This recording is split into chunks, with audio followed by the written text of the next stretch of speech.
Next, we'll move on to our panelist presentation, and to get that started, I'd like to introduce to you the Associate Dean of Diversity and Inclusion, Dr. Charles Liu. Please join me in welcoming him onto stage.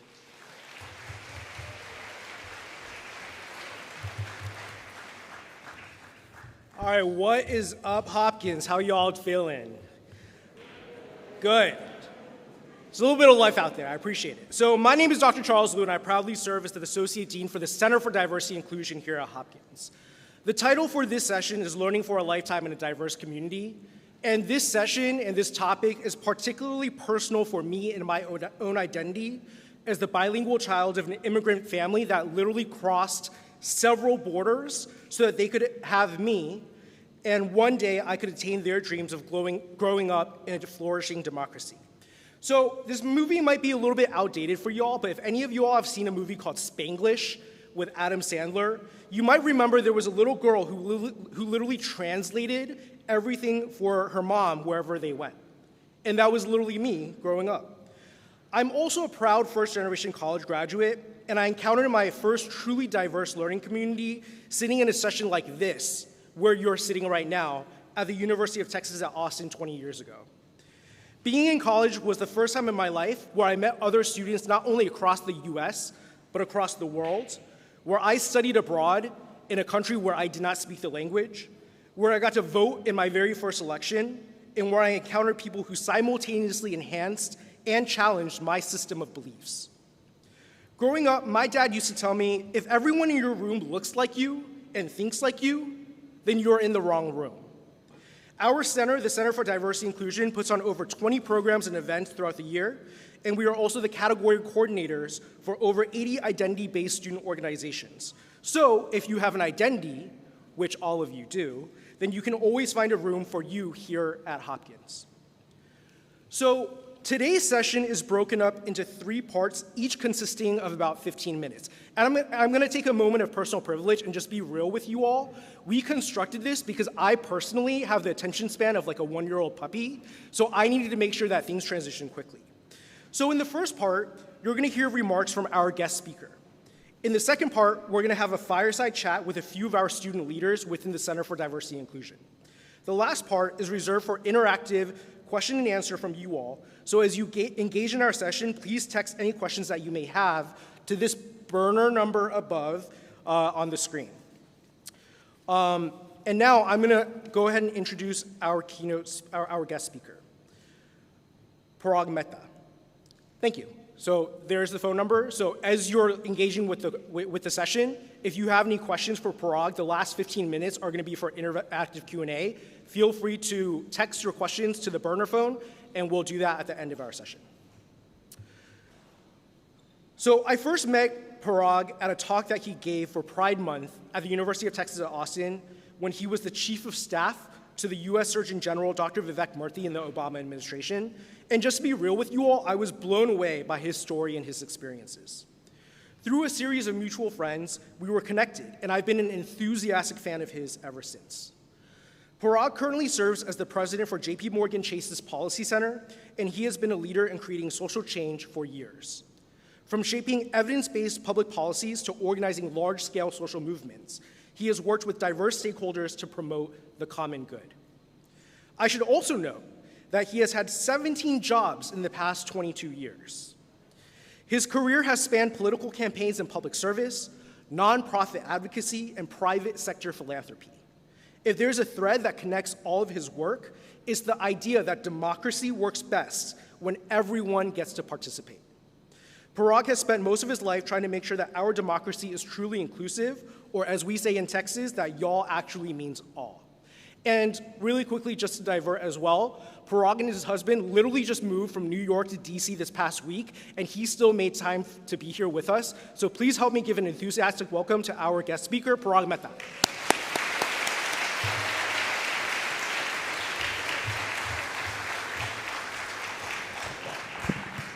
Thank you, Dr. Liu. Hi, everybody. How are you guys doing? Pumped up to be at a new school, starting a new chapter in your lives? Yeah? Okay, I have a little fashion faux pas problem. I did not know they were going to use that picture. I'm wearing the exact same outfit again today. I want you to know that I own more than one shirt like this. So to me, today is a little bit of a redemption moment. You see, Charles is right. I have had 17 jobs in the last 22 years. The job that he is not counting is the only job I have ever been fired from, which was as an orientation advisor at the University of Texas at Austin. So in some ways, coming back here today to be a part of your orientation is my redemption for the job I lost. So I am here today as part of a session on diversity, equity, and inclusion. And the reason why this topic is so important to me really dates back to when I was in your shoes. Because when I was a freshman at the University of Texas at Austin, I engineered my freshman year to be as comfortable and as familiar as I possibly could. I got to do something that you all don't get to do, which is I got to pick my roommate. And so I chose to room with my best friend from high school because after 4 years of doing everything together, I thought, why not start this next chapter with somebody I know super well? The first thing I did when I got to campus is I joined the Indian Students Association because I'm Indian, and I figured these are students who have a similar life experience as me. A few months after classes began, there was an election, so I joined the University Democrats because their politics aligned with my beliefs, and I became a part of that club. Basically, I spent my entire first year of college doing things and being around people that were familiar and comfortable for me. And there's nothing wrong with that. There's nothing wrong with finding comfort in those familiar things because it grounds you in who you are and where you came from. But thank goodness that by my sophomore year, I started expanding my horizons. I started meeting people who had different belief systems and different ideologies than me. I started taking classes with professors who challenged my way of thinking. I started joining organizations where I got to know people who came from communities very different than the small rural town that I had grown up in. My point to all of you is this. This is a period in your lives that is exciting. It's probably a little bit frightening right now, but it's also a time of great change. And I hope for you that you use these next few years to broaden your horizons, to meet people who are different than you, to get experiences that you don't already have. And the reason is this. What I didn't appreciate 25 years ago when I sat in your seats is that I would never have this kind of opportunity again in my life. Sure, I've had jobs, I've traveled around the world, I've been in different cities, I've met diverse coworkers, I've got to do some amazing things, but the concentrated exposure to different kinds of people and to different kinds of experiences, the kind that you get on a university campus, you're never gonna have that again. So please, whatever you do, take advantage of this opportunity and of this space. And once you do, once you start to meet people who are different than you, once you start to learn things that broaden your horizons, you're gonna start to see connections across them. You know, I remember taking a math class at UT Austin and learning about an Indian mathematician named Ramanujan who totally changed the field of mathematics. That was an interpretation of diversity in our academic career. I remember taking a class on racial equity and race in America, where I learned that Abraham Lincoln wasn't quite the emancipator we had been taught to believe he was, that he was actually willing to compromise on the abolition of slavery. And that changed my way of thinking. Not that he wasn't still a great president and didn't do great things, but I was able to look at him through a critical lens. Critical lens. That's a really important phrase for you all to remember, because there's a lot of talk right now about things like critical race theory, right? And there are a lot of people who are saying this is dangerous because it makes you love your country less, it makes you less patriotic. But actually, what they miss is that critical thinking has always been a cornerstone of higher education. The idea is you should ask questions about everything. You should look at everything with a critical lens, and the goal of a university education is not to teach you what to think, it's to teach you how to think. I hope for all of you that you will spend these next few years learning how to use logic and how to use reasoning. And tempered by all the diverse experiences and people that you're going to meet, you will come out of this experience stronger and better equipped to handle the world around you. You know, we talk about DE&I, diversity, equity, and inclusion. We even have a segment for it in your orientation. I think we get it wrong.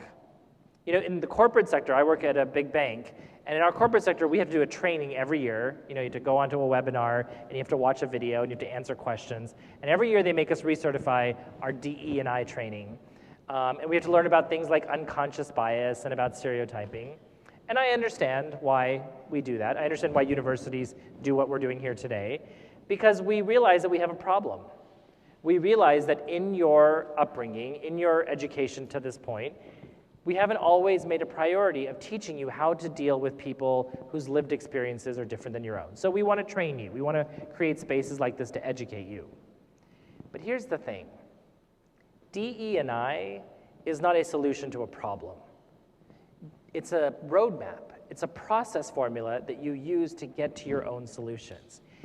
Incorporating the lessons of diversity, equity, and inclusion in every aspect of your education, of your career, and of your life, that is how you're going to achieve real success. And that's the goal of our conversation today. I just want to close this session by talking about how I have seen an improvement in my life based on the diversity of people and experiences that I've surrounded myself with. Guys, this is good stuff. The food gets better, the conversations get richer, the interactions and the travel gets more interesting, and most importantly, to me, the art becomes so much more complex. I'll tell you an example. As Charles mentioned, I moved here from New York this week. I moved to Washington, D.C., and as part of that move, I had to walk away from one of my favorite New York City traditions, which is the Broadway theater. I love musical theater. I love the theater scene in New York. I love going to the theater, and I'm going to really miss that part of New York. But my love for theater began back when I was in elementary school. I was in the 4th grade when I got cast in the role of Huckleberry Finn in our school production of Tom Sawyer. Now, you have to understand, I'm an immigrant kid, like Dr. Liu is. My parents came here from India, and the first few years of my life, we would go back to India quite often, so I had a thick Indian accent when I started school. And I didn't really feel like I related to the kids in the small central Texas town where I grew up. So getting cast in one of the lead roles in the school musical was a big deal for me because it kind of meant that I was being accepted. It meant that I was finding belonging. But then I read the script. How many of you know the story of Tom Sawyer? How many of you have read Tom Sawyer's Kids? Okay, so it's a children's story, right? It's a story about these kids who cause trouble, they paint fences, they fake their own death to watch their funeral. It's hilarious. And I'm cast in this role of Huckleberry Finn. Now, Huckleberry Finn, he's a street urchin in 19th century Missouri whose father's an alcoholic, who basically is homeless, and he befriends Tom, and they have adventures together. I didn't relate to this character at all. How am I supposed to play this part? How am I supposed to speak like this character who I have no connection to? And I really struggled with the play. And then one day, our math teacher, Mrs. Corman, came up to me and she handed me a book and a cassette tape. Okay, you guys don't know what cassette tapes are. Back before we had iPods and CDs, we had this thing called a cassette tape where we played music on it. And what she was handing me was the script and the original cast album of a Broadway musical called Big River. Now, a couple years earlier, Big River had won the Tony Award for Best Musical of the Year. Big River is the musical adaptation of the story of Huckleberry Finn, which is the second book in the series. Now, if Tom Sawyer is a children's book, Huckleberry Finn is absolutely not. How many of you have read Huckleberry Finn in school? Good, I'm glad they haven't yet banned it everywhere. Huckleberry Finn tells the story of what happens after Tom Sawyer, when the character, Huckleberry, decides to run away from home and steal a raft and float up the Mississippi River, ergo Big River, and with him, he takes Jim, a slave man. And the pivotal point in the book is where Huckleberry Finn has to make a decision about whether or not to free Jim, the slave. And he decides that even though it goes against everything he's been taught by the adults in his life, and even though it goes against what he's been taught in his church, he decides that he's willing to pay the ultimate price to lose his immortal soul and go to hell if it means providing freedom to this friend of his. And so he frees the slave Jim. So I'm a fourth grader, and I'm reading this script of this show which is very adult and very intense, and I'm listening to the music on this cassette tape, and the music was amazing. It's high energy music, it's country and western, it's blues, it's ballads, and I was introduced to a whole new genre of music I'd never heard before. And night after night, I would read the script and I would listen to the music again and again and again. And I played that role, because what I connected to was not to Huckleberry's life. I connected to his sense of right and wrong, his sense of justice and injustice. And that lesson has stayed with me for the rest of my life. Everything I do to this day is grounded in the lesson of Huckleberry Finn. So, fast forward. It's almost 20 years later. I'm a young professional working my first job in Washington, D.C., working in politics. And my friend Josh calls me and he says, Parag, I've got great news. That musical, Big River, they're going to reprise it on Broadway. They're bringing it back. You can finally go and see that show that you've always dreamt about. But here's the catch. It's being performed by a deaf theater company.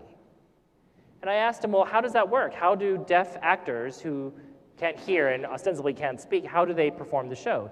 He said, well, they pair them up with speaking actors, so they do all the acting, and then the speaking voice is provided by other actors off stage. So I was like, well, that sounds a little strange, but sure, let's go check it out. It's coming to Broadway. Let's get tickets. Let's go see it. Guys, this was a religious experience in a theater. I don't know if you've ever gone to see a show where you feel so moved afterwards, but this was that show for me. So we get there, and the curtain opens, and the show begins. And the way that the show is organized is there's a narrator, Mark Twain, the author of the book. He's the narrator, obviously, of the show. Well, the actor who plays Mark Twain in this production is the same guy who almost 20 years earlier was the young kid that played Huckleberry. He's now a grown man, and they cast him to play Mark Twain. And so he's providing the narration, and then these deaf actors come on stage, and guys, the ability that they had to emote and to make you feel every word of that story is hard to explain. But they're performing the show, and then the character of Huckleberry comes on stage. He's this young, brilliant deaf actor, and he's using sign language. And Mark Twain, the guy who played Huckleberry 20 years earlier, is his voice. So all of a sudden, I'm hearing that voice that I heard as a fourth grade kid in my bedroom, listening to the cassette tape night after night, and it's being voiced by the same actor, but by this deaf artist who is captivating everybody in that audience.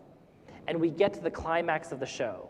The climax of the show is the moment where Huckleberry says, all right then, I'll go to hell, and he frees Jim the slave. And a gospel choir comes on stage, and they sing this big, beautiful gospel song called I Am Waiting for the Light to Shine.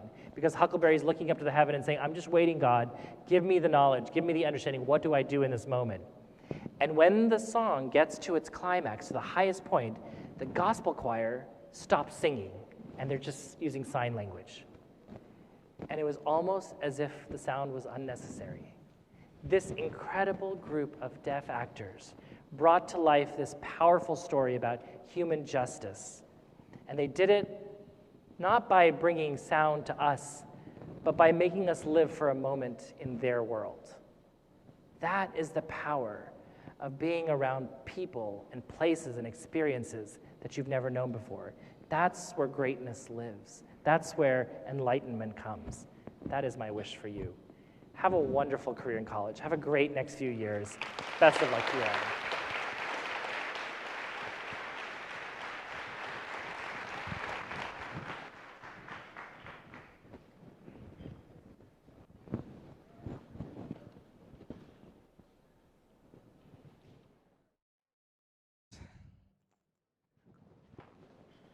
All right, so thank you so much, Parag, for your opening remarks.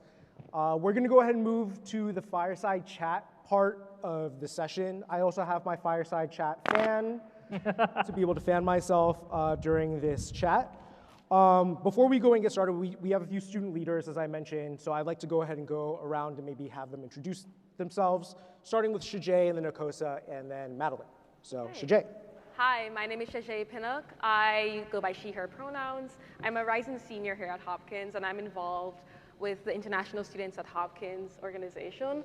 Hopefully some of my Creole kids are in here. I don't know. I'm originally from Jamaica, but here I am studying in Baltimore. My name is Okosa Obianwu. I am from Upper Marlboro, Maryland. I'm a sophomore here at Hopkins. I'm studying public health and Spanish as a double major. I'm also pre-dental, so if you're pre-dental out there, I'm here. I am a first-year mentor for Group 86, that's right there. Also, I serve as the events chair for the African Student Association. I work at JHU Multicultural Affairs and the Office of Diversity and Inclusion, and yeah. What do you not do, Akosa? Hi, my name is Madeline Sukdeo. I'm a senior majoring in writing, SEMS, and psych with a minor in entrepreneurship and management. I am from Miami. I have been working at the Office of Multicultural Affairs, DEI now, for 3 years. I'm the new member chairman for Kappa Kappa Gamma, one of the sororities on campus, and I was a researcher at the Lab for Child Development. Sweet. So, Parag, I'll go ahead and ask the first question. As I mentioned, you and your husband moved this week. You'll have a lot going on. So when I first approached you about coming to speak to our incoming students at Hopkins, what made you say yes in the middle of everything that's going on? Well, you're very persuasive, Dr. Liu. Look, I think we've been through a hard couple of years, and I think the idea of remote learning has really taken a toll on our ability to connect, and so I'm really excited for the journey you're going to start, but also because there's an interesting historical fact about plagues. Whenever we've had a global pandemic, whether it was the bubonic plague or cholera outbreaks or the influenza outbreak of 1917, of course, pandemics are horrible, they have a terrible impact on human life, but the outcome of them is usually that things in our society fundamentally shift. You know, after the plague comes the Renaissance. And so I've been thinking a lot over the last couple of years about what is going to change about our world after COVID. And to me, one of the fundamental places to get the answer to that question is on a college campus, because I really feel like you all are going to help us answer this question. Think of, for example, the bubonic plague. When the bubonic plague took 1/3 of Europe, it ended feudalism, because suddenly there were not enough workers to work the fields and to do the things that the serfs had done in order to allow the lords of the manor to live their lives. And that created greater commerce, it created greater economic equity, it also created greater leverage. The union movement and the guilds were born out of that. If you think about the 1917 pandemic, fun little fact, that's when bathroom tiles were invented. I know it doesn't seem like on the same scale, but it used to be that people in their nice homes had carpets and drapes in their bathrooms. But they started to learn more about germs and disease spread, and the entire way we organize our homes, the entire way we decorate them, the fact that we have floor tiles, the fact that we don't put curtains in our bathrooms anymore, the fact that we have a guest bathroom, you know, the half bath in your house, that was born out of a global pandemic. So from the big consequential things like serfdom to the simple everyday ordinary things like basic hygiene in our homes, plagues tend to have a seismic impact on human life. And what I want to figure out at this university, which is home to some of the best public health learning, and was an important player in the COVID tracking process, is what's our innovation going to be? What does our renaissance look like after the plague? And I'm looking to you all to help us answer that question. So I want to be a part of that. Thank you. Okay, so you've worked in politics and public service, philanthropy, and the private sector. Your career has spanned a lot of different industries and experiences. What would you say has been a common theme from these different experiences? Inclusion of everybody. You cannot have the internet of everything without the inclusion of everyone. You cannot have a democratic society if people don't participate. And that means we have to always ask the question, in whatever rooms we're in, whose voice is missing from the table, who has been left out, and who is being left behind. And then we have to ask a somewhat harder question, why? Because my theory is most of the time exclusion is not by default, it's by design. There are vested interests out there who don't want young people to vote in our elections, who don't want people of color at the table making decisions in corporate boardrooms and in courtrooms. We need to understand the dynamic of how is power structured, how did we get there, and that's the only way we're going to be able to figure out how we get ourselves out of this situation. We're living in a mess right now. We do not have a true democracy. We do not have accurate representation. We are not unleashing the potential of every human being on Earth. And imagine what we could accomplish if we did. Imagine the problems we could solve, from poverty to climate change to gender inequality. all these great ills that have been built up over centuries, we could be the generation that solves, but only if we have the participation of everybody, only if we have the inclusion of all. You and your husband are currently suing the world's largest democracy for marriage equality. So how has that experience been for you and your family? Exhausting and a little bit frightening. So what Akosa is referring to is 2 years ago, my husband, who's a citizen of India, and myself, we got married, and I'm a US citizen, and we went to the Indian consulate in New York City in Midtown Manhattan to register our marriage. Now, this is something that is allowed by Indian law, and most countries have this. They passed something in 1969 called the Foreign Marriage Act, which says that if you are an international student, like many of you are, and you travel abroad, and you get married while you're abroad, your marriage is automatically recognized in India. You don't have to go back to India and get remarried, and this is true in most countries in the world. It's true in every state in the United States. If you get married in Texas, you don't have to get another marriage license when you move to New York. You're just married. So this is like a compact, right, between governments and countries that we agree to recognize your marriage. Well, obviously in 1969, when India passed this, it never occurred to them that someday 30 plus countries around the world would recognize same-sex marriages. And so now India's in a weird position because they don't yet recognize those marriages. But when Indians go abroad, like my husband did, and he got married here, what do? Well, the law is pretty clear. The law says a marriage in New York is a marriage in New Delhi. So we went to the Indian consulate a week before the COVID lockdown began, and we tried to register our marriage. And guys, you have to imagine the look of confusion on the face of the poor woman at the counter who picked us as her clients. We're like, we're here to get married, and she kept looking for the bride, and I'm like, I'm the bride, and she just had no training, no protocols for this. So she went to a back room and whispered to somebody, and they came back and they said, sorry, we cannot perform your marriage. I said, okay, well, you can just register our marriage. We have witnesses. We brought some friends with us. You can just perform a marriage like a justice of the peace. So she went back, did some more whispering, came back, said, no, we can't do that. She said, let me transfer you to a senior officer. So they took us into this back room to meet with the senior official. And he basically said to me, he said, we're sorry, sir, but we cannot officiate or register your marriage. And I said, can you give that to me in writing? Can you give me your rejection in writing? And he said, nope, I can't give it to you in writing either. And I said, are you saying this because we're a gay couple? Are you discriminating against us because we're a gay couple? And he looked me dead in the eyes and he said, yes. This is a senior consular officer in the world's largest democracy, standing in Midtown Manhattan in the world's greatest democracy, telling me to my face, yes, I am discriminating against you because you are a gay person. And I have to tell you, that was a pretty shocking moment. And we walked out of that consulate office, and we made the decision to contact some lawyers, and a few months later, we filed a petition. It's in front of the Delhi High Court, which is the second highest court in India. If we are successful, or even if we're not, this will go to the Supreme Court. And once it gets to the Supreme Court, they will make a decision. But if they decide in our favor, I want you to understand the implications of this. Right now, in the world, there are about 32 countries that have legalized same-sex marriage. The first was the Netherlands back in 2001 or 2. The total number of people in the world today who live in a country with same-sex marriage is 1.2 billion. If India does it, it doubles that population with one country to 2.4 billion. That is the impact of what this case could do. And I have to say, because you asked me how has it been, I think it's an amazing thing to be a part of history, but for my husband, who is from India, who's an Indian citizen, whose family lives there, it is very frightening. Because right now, the government of India, as you may know, is very right-wing, it's very conservative, it's very nationalistic, and sometimes that leads to bad behavior. So it's not simply that we're fighting in court, it's also that we do feel threatened. We do feel like people might come after our friends and our family members in India. And so it was a big risk. And I give my husband a lot of credit for the courage that it took him to say, I'm gonna do it. But you know what he said when I asked him why? He said, my decision came down to Jim Obergefell and Edie Windsor. Those were the two plaintiffs in the US cases.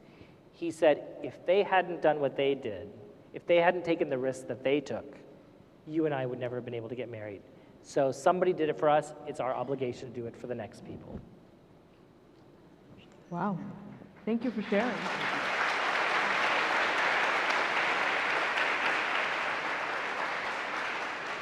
Okay. So with us today are our first-year students who are just starting their college journey. What advice do you have for them on engaging with people who are different than they are? Look, I think that we have to lean into things that are not always comfortable, right? I think we have to be willing to have conversations with people who disagree with us.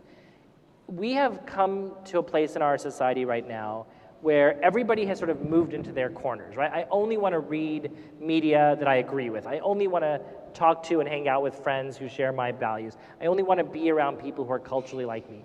And look, I completely get that instinct. Raise your hand if you're an international student. Okay, hi, raise your hands really high so I can see you. Raise your hand if you're sitting next to somebody right now who's from the same country as you. Okay, so a few of you, that's actually good. This is a good thing, right? It is natural instinct for us. By the way, raise your hand if you're sitting next to somebody who you knew before you got to this campus. Okay, that is a natural human instinct. We gravitate towards the familiar, as I said earlier. But I think that part of the fun of the college experience is that you're forced into these situations in classrooms, in student activities, in your personal life, as you're going out and having fun. You're forced into situations where you're going to be around people who have a different life experience than you do, who have different politics and different beliefs and different faiths. And I think you should lean into it. I think you should experience it. And what I hope for you is that when you graduate, when you leave this campus, that muscle that you have developed of being around different people continues. Because here's the thing. When you get into the workplace, when you build your life and you maybe get married or settle down if that's in your cards, your world becomes smaller. Your focus becomes narrower, especially when you get married and have kids, your focus becomes much more narrow. But this is the moment in your life where your focus gets to be expansive. So really lean into it, dig into that experience, and hopefully, like for Dr. Liu and me, the people that you meet during these next few years will become part of your life going forward. They will be the godparents to your children. They will be the best man or maid of honor at your wedding. They'll be the people that you call and you rely on when you're in need. And if you pick the right social groups, if you pick the right people and you diversify that experience, you will have such a world open to you that you can't even imagine right now. So that's my advice for all of you. Sweet, thank you. So the title of this session is Learning for a Lifetime in a Diverse Community. Can you discuss how being in a diverse learning community like Hopkins will set our students up to contribute to a thriving democracy? Yeah, absolutely. Look, like I said earlier, diversity, equity, and inclusion is a process map. It is not the solution in and of itself. But whatever you do from here, how many of you are pre-med? Raise your hand if you are thinking about going into medicine. Oh, Classic. Jesus. All right, put your hands down, docs. So we have diversity. We have nephrologists and pulmonologists and cardiologists. That's a kind of diversity. Raise your hand if you're going into engineering. Oh, Jesus. Okay, put your hands out. Law? Oh, Lord. Only like 3 of you. All you doctors are going to need legal representation at some point. Where are my liberal arts people at? Come on. Oh, the few, the proud, the brave. God love you. Okay, look. Whatever you do, and I know I didn't call out all of the things, but whatever you decide to do, and by the way, all of you who raised your hand just now, don't count on the fact that what you think you're going to do is what you're actually going to end up doing, because I think most of us change majors and concentrations and focus multiple times, and that's okay, because that's part of the experience. But I think that whatever field you go into, having that diversity of experiences will make you better, will serve you well. If you become a physician and you have to be culturally competent, it's a big part of healthcare today, right? You have to be culturally competent. Dr. Liu talked about translating for his parents as an immigrant kid. Can you imagine if you were going to the doctor's office and you're dealing with sensitive, difficult information, but you have to have a 5-year-old, 7-year-old, 10-year-old kid translate that for you? That language access and cultural competency is so critical to the functioning of our healthcare system. But the only way you will fully appreciate it is if at this stage in your career, if early in your career, you are exposed to people for whom English is not their first language, or for whom this is not the culture they grew up in. It will make you a better physician. It will make you a better engineer and lawyer and professor and philosophy major and psychiatrist. Whatever you decide to do, you will be better for having been exposed to people who have different life experiences than you. I was a better Huckleberry Finn in my 4th grade production of Tom Sawyer because I was experienced to an experience that was completely different than mine. So that's how. Sweet, thank you. So that actually concludes our fireside chat portion. So at this point, you all have been texting folks or texting us questions that you might have for Parag. So I'd like to invite Stephanie Matthew to the stage, who's going to read off some of the questions that you have had for Parag. By the way, also, if anyone was at Glow Zumba yesterday, anyone? Woo! So Stephanie was actually one of the instructors for Glow Zumba.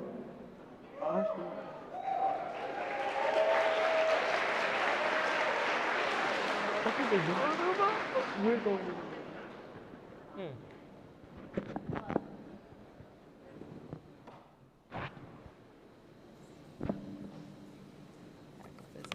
Can you all hear me? Yeah. Okay, thank you. All right, so for our first question for Parag, what has been the biggest challenge that you faced in your leadership roles, and what behaviors or attitudes did you maintain to navigate them successfully? Biggest challenge. The biggest challenge was early in my career when I was very junior on teams and I saw things that didn't seem right to me, that felt like they were unfair or unjust, and trying to figure out how do I advocate for the right thing when I don't have a lot of power. I'll give you an example. So I worked for the Democratic National Committee years ago when I was in my 20s. The Democratic National Committee is like the national headquarters of the Democratic political party in this country.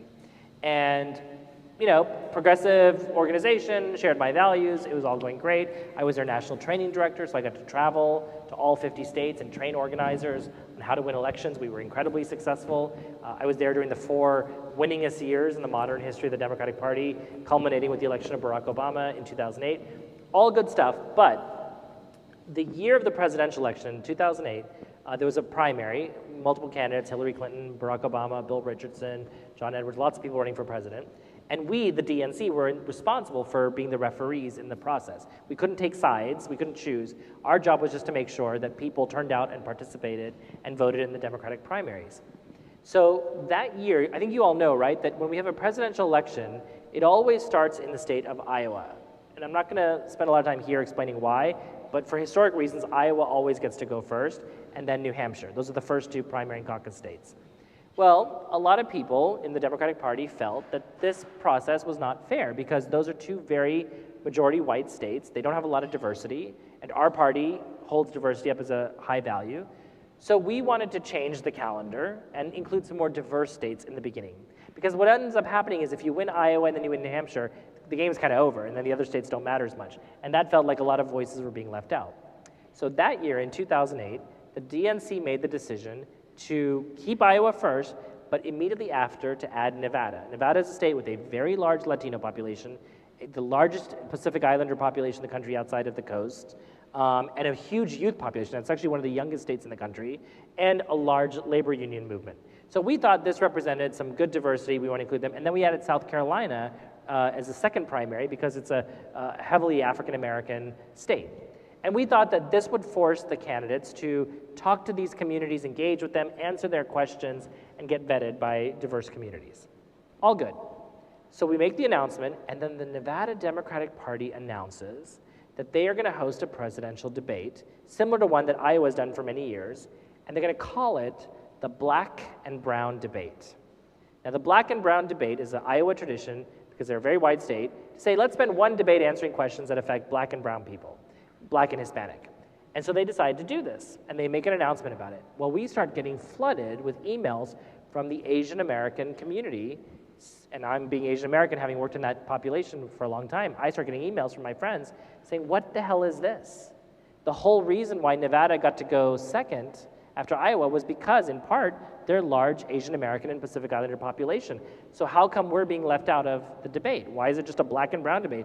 Once again, you know, we're being left out.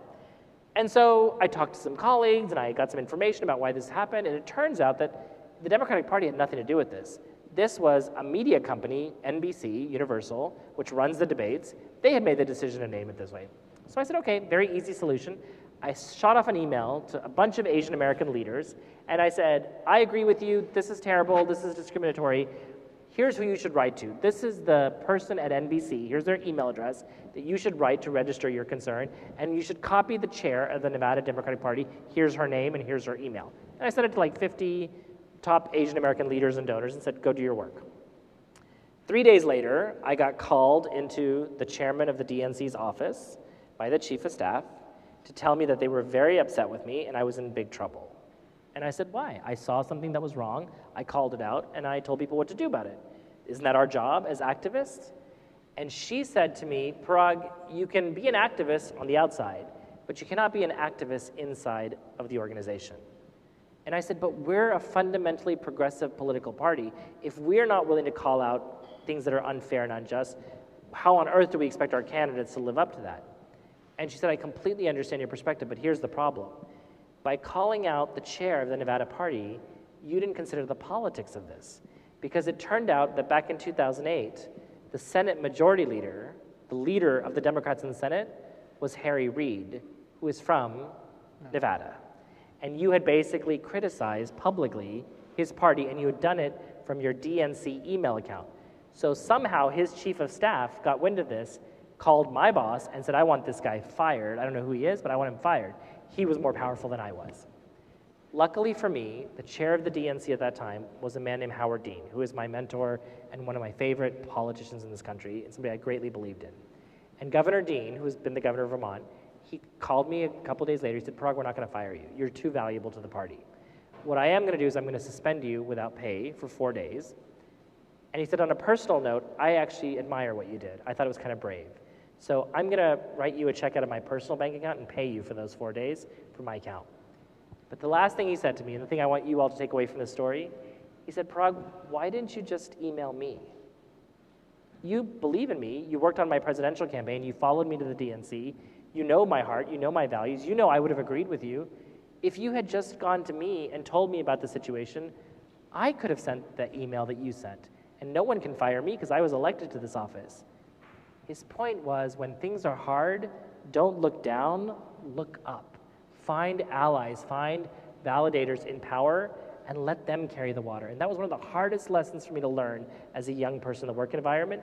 Whatever situation you find yourselves in, you don't always have to put yourself out on a limb. You don't always have to put yourself at risk.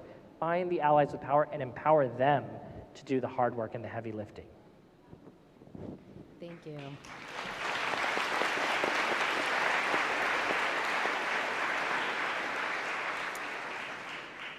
All right, our next question is, what were some challenges you faced as an LGBTQ plus minority in the education system and then also in the professional environment? What did you do to conquer them? You know, I was really fortunate that my very first job after grad school was working in the Clinton White House, and my boss happened to be an Indian American lesbian woman, and she ended up being my boss 4 more times after that over the next 20 years, including when I was at MasterCard. She was my boss there too. So I've been very fortunate to work in places where I could be out and bring my whole self to work, which is really important. Some of this comes back to my coming out story. So I grew up in Central Texas, as I mentioned, went to UT Austin. I came out, I know the exact date actually, it was October 12th, 1998. I was a senior in college and I came out to the first person on my own terms. And the way it happened was, I'd been wrestling with concerns about my sexuality for years. I knew probably when I was 8 years old that I was attracted to boys. And I also knew, even though it had never been explicitly said to me by anybody in my family or any teacher, I knew that I should not say this out loud. I knew I should keep it a secret. I don't know how I knew this, but when I talked to my husband about it, he told me the same thing growing up in India. Nobody ever talked about homosexuality. No one ever told him it was bad.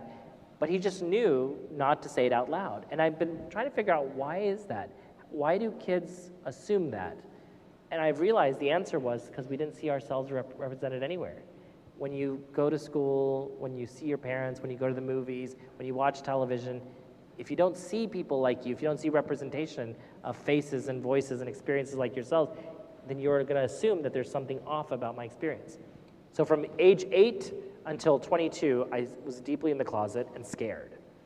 And then something happened. On October 11th, 1998, my senior year of college, a kid by the name of Matthew Shepard, who was the same age as me, who lived in Montana, I lived in Texas, who went to a liberal college up there in Laramie. I went to a liberal college in Austin.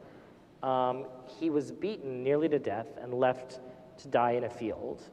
And then he stayed in a coma for 6 days. And this was national news, this story. Every day on the news, they would report about Matthew's condition.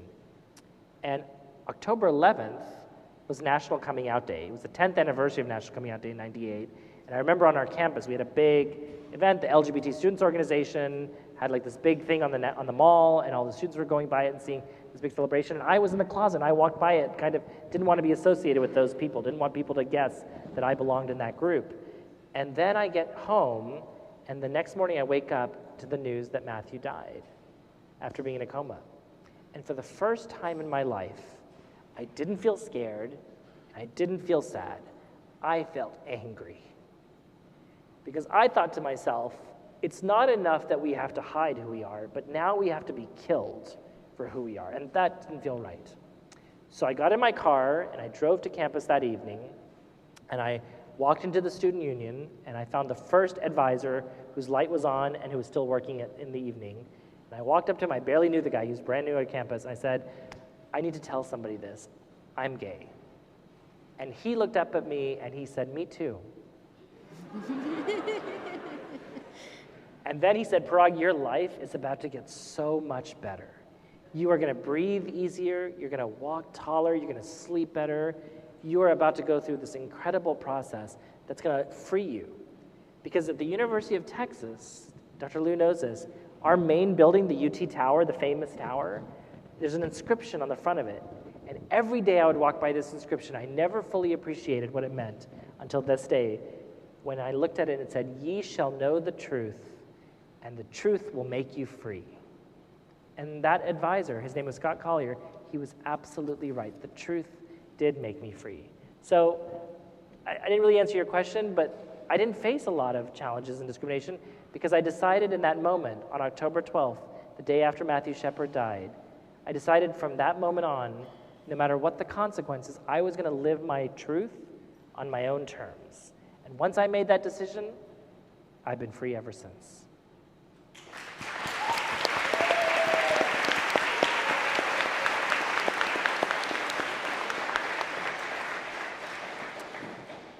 With all that's going on in the world, how do you remain optimistic about the future of our democracy?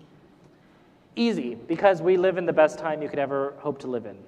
I gave the commencement address at the University of Texas this past May, and when I was preparing for it, I wanted to meet with some of the graduating seniors. So I had a call with them beforehand. I said, tell me what you want me to talk about, and tell me what you don't want me to talk about. And one of the things these seniors told me, because they just lived through COVID and the whole experience of doing remote learning and the disruption to their college careers, and there was a lot of bitterness, frankly, right? That they'd missed out on a lot of the college experience because of COVID. They said, Parag, please don't talk about how we're living in unprecedented times. We're tired of hearing about that. Please don't tell us about how terrible things are. And I said to them, it would have never occurred to me to say that because I think you're living in the best time possible. So here's a little logic exercise for all of you to try. Again, if you could be born in any year in all of human history up to and including the year of your birth, what year would you choose? Now there's a caveat. You don't get to pick where you're born, you don't get to pick who you're born as, and you don't get to pick what circumstances you're born into. Now let me ask you again. What year would you choose to be born into? As much as you might love the age of empires, China, Egypt, the Ottomans, the Turks, they all had slavery. So pretty much any year before 1900 is off my list. If you look at it, most of the 20th century was plagued by world wars and genocides, plagues. When you start to do the math, when you start to think about all the things in the world that were wrong before and how we've helped to fix it, how we're better off today than we ever were before, you start to realize you're living in the best time you could possibly live in. Sure, there are challenges, and we got to fix them. And I don't ever want to say, you've got to fix them because we broke the world. I'm still alive and kicking. I've got some fixing left in me, and so do my parents. So the generations before you, we're not done. We got to do better. But the truth of the matter is, there was no better time to be born in than in this moment in history. So I'm optimistic because I realize how far we've come. I have the perspective of the fact that we are living in the best of times.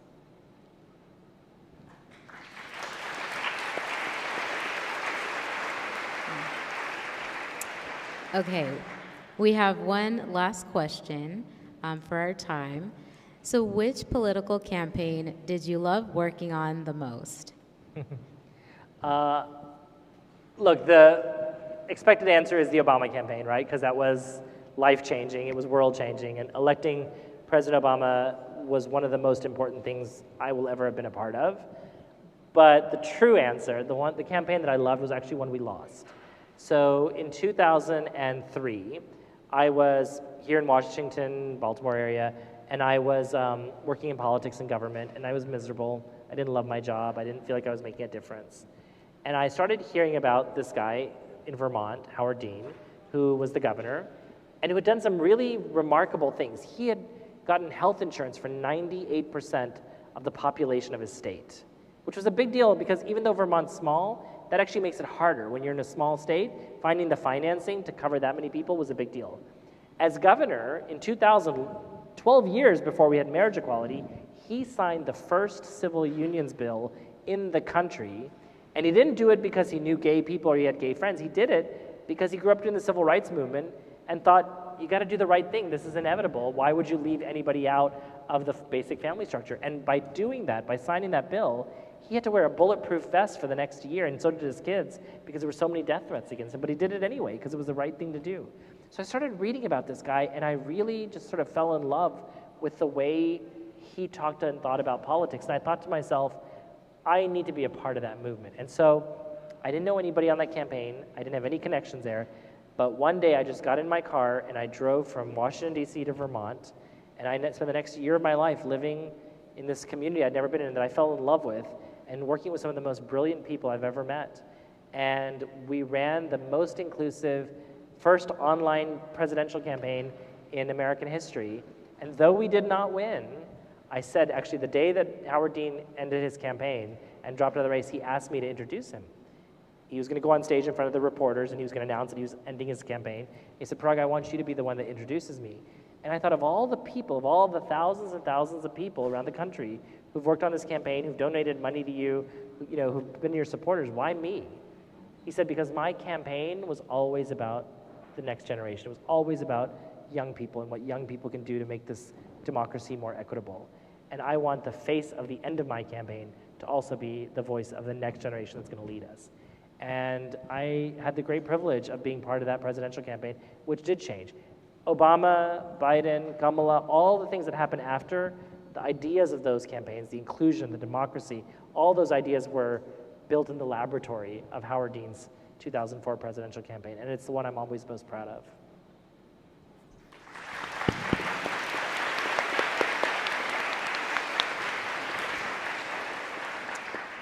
All right, that wraps up our Q&A. Sorry we couldn't get to all the questions. We are out of time. Sweet. Please help me thank Parag, our student leaders, and Stephanie for the Q&A portion. Really appreciate it.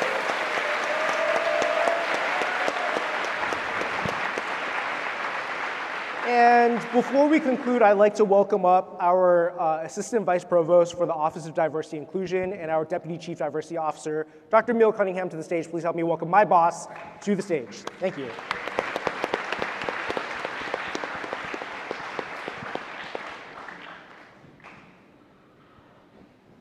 Can y'all hear me okay? Yes, no? Go. Better now? Yeah. Does that work? You know, no? Who said no? Somebody say, yeah? No? Yeah, thank you. I got a thumbs up in the back. I'm excited to see that. I appreciate it. See, here we go. Here we go. Y'all have way too much energy for the end of a day right now, talking about, yay, hurry up and speak so we can get out of here. That'd be great. Sorry, I think I'm hilarious and y'all don't, so I'm going to go ahead and get to my notes right now and just keep on moving from there. Good afternoon, everybody. First, I want to thank you, Parag, for that speech. I want to thank Charles. I want to thank our student leaders for engaging during this time. I know y'all already gave them a round of applause, but it was kind of tired. Can y'all give them another round of applause and really appreciate them? Thank you.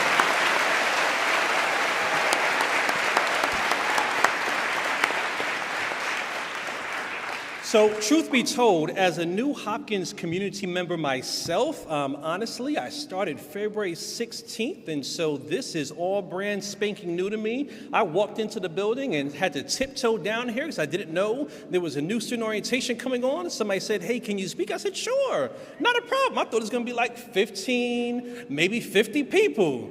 Charles didn't warn me it was going to be a whole auditorium full, so I got to change my notes now for what I was going to say. But anyway, I'm really happy that I have the chance to speak to all of you as you start your journey here today. As was shared, my name is Dr. Emil Cunningham. I do serve as the Deputy Chief Diversity Officer and the Assistant Vice Provost for Diversity and Inclusion at the university.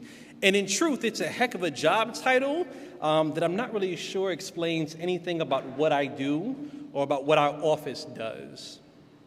If I were to try to put it into words about actually what that means, I would say our office is the central hub for DEI efforts, which sounds fair enough. But ODI, more importantly, serves as the integral partner for others across the university to help promote thriving communities. And I want to pause here because it's important that you hear me when I say thriving communities, rather than diverse communities, inclusive communities, equitable communities, or insert any other word here, because that just kind of makes sense. You've heard that before, but thriving communities is what I want you to lean in on. More than anything, we're here to help make sure that each of you within the Hopkins community, each of you here today are able to thrive in everything you do. In order to do that, you need to feel comfortable being your true and authentic self. You need to know that you belong. You need to be aware that you have an advocate and an office that is committed to helping you while also holding our institutional partners accountable. And that, more than anything, is truly who the Office of Diversity and Inclusion is.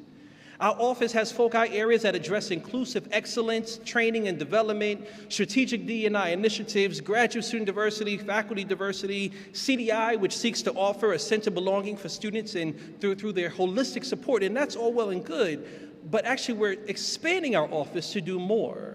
We're specifically forwarding and turning our gaze towards resources for those who self-identify as a disability, as well as our faculty, staff, and students who are part of a gender and sexual minority community. Our office is also responsible then for stewarding the second JHU roadmap on diversity, equity, and inclusion, ostensibly the university's strategic plan for DEI, which has 24 goals, and I can go into the backstory about all these different groups and how they came about. But more than anything, there are 63 specific actions that we will be utilizing to hold our student leaders, our faculty, our staff, our administrators accountable to ensure then that everybody who is a JHU affiliate, faculty, staff member can thrive.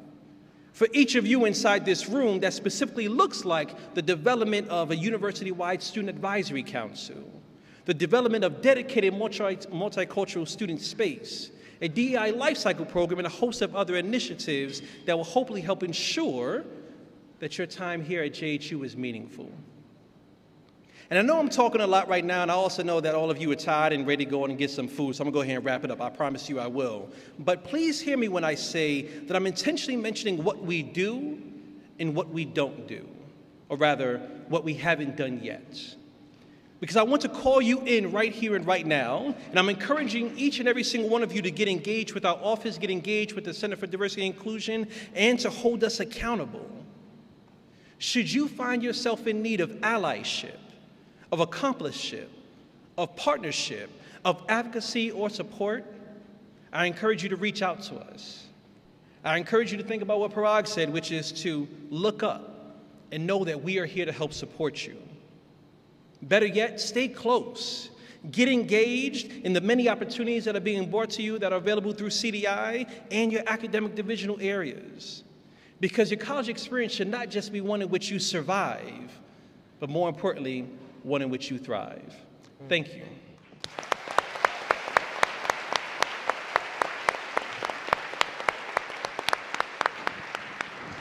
Thank you, Dr. Cunningham.